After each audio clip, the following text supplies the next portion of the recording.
Good morning everyone and welcome to my channel, and this is what I'm working on today. It is 105 degrees outside, but I wanted to learn how to cook with an outdoor oven. Well, there was a lot of lessons to be learned in this video. I do a lot of cooking on a campfire, but I never had one of these type of ovens before. And I was using a lot of this fat wood. Now, it's something with trial and error to learn how to cook off-grid. And that's one of the things that I really want to learn more this year, is to live more off-grid, and we are going to be heating our home with wood. But to get it started, I didn't realize that basically I only needed 2 pieces of this fat wood. Fat wood grows, it's a pine, so it's the heart of a pine tree, and there's a lot of sap in it, and it burns really hot. You'll start seeing some black ashes or black smoke. That is simply, it is biodegradable. That is just the soot or the sap from the pine trees. So I filled this up with this fat wood. Now, fat wood smells amazing when it's burnt. Like, it just has this beautiful pine scent. Well, it didn't take long to realize that I'm going to have quite a fire. In fact, it got to 800 degrees in my little oven. So you'll see here in a moment that I decided it was way too much wood in there. So you can see the smoke coming out the top of it, which is a little bit on the black side, but that is nothing toxic. That is just how the fat wood burns if you have a lot of it. Take a look. I'm thinking, okay, this is something I'm going to have to really work with. By the end of this video, I became an expert in the outdoor oven cookery, but it took a little bit to try to figure it out. So what I've been studying is about different types of wood and how different types of wood makes different types of heat.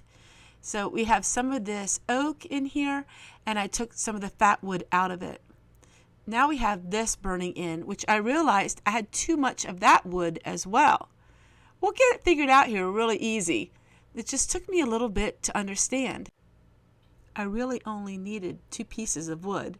So I left the doors open to try to get some air in there, and then I did remove some of the wood.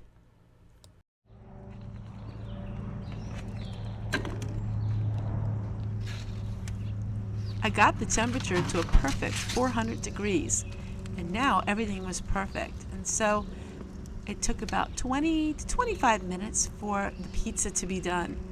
I'm really excited about learning how to bake bread in here and use this for a lot of cooking all year round.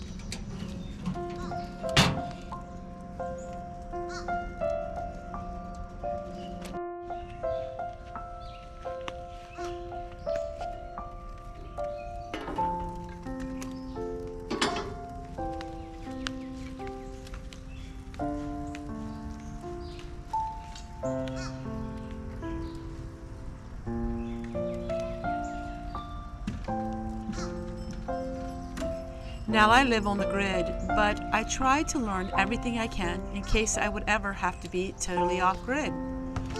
And learning how to cook with fire, with wood, and learning how to heat our home with wood, these are all lessons that we will learn in this year.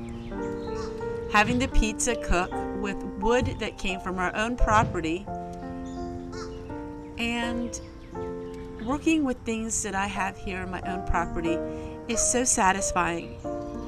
And we're never too old to learn new skills, and we're never too old to expand our horizons. I love having all of my little sheds.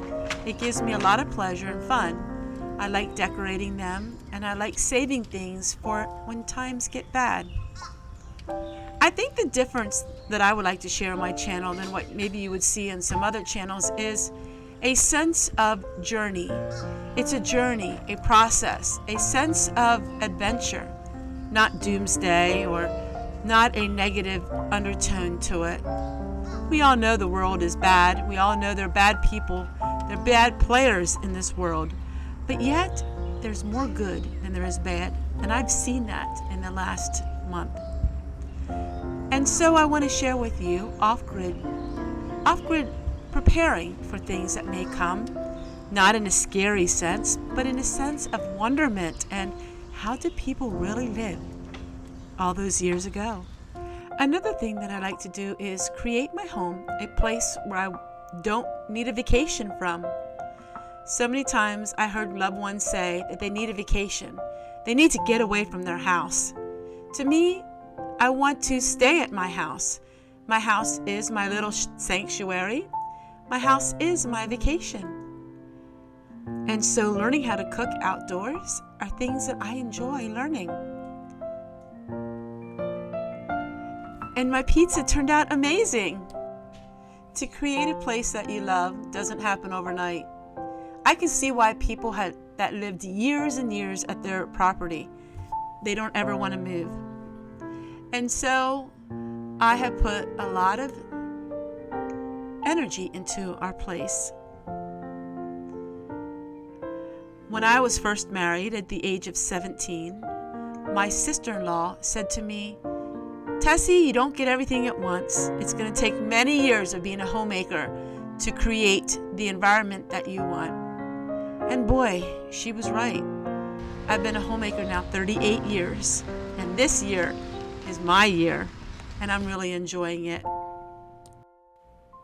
So as I learn to cook off-grid using different ways, and as I play house, I hope that I inspire you, no matter what age you are, to do a little playing house yourself. It is an amazing feeling to be able to just enjoy your day, even in the rain. It's been so long since we had rain, and I absolutely enjoyed it. As the rain fills up my barrels, I'm excited about the promise of having off-grid water. And I use this for a lot of things, and it really does make my life a lot easier. And it feels good to be prepared. I would like to thank my granddaughter and my daughter for helping put this beautiful oven together. And just like that, the day has turned into evening. I cherish these evenings because soon it'll be winter time again and the snow will be on the ground. Be blessed, my friends, and thank you so much for watching my video today. I cannot wait to share with you again tomorrow. Always what I'm working on and learning.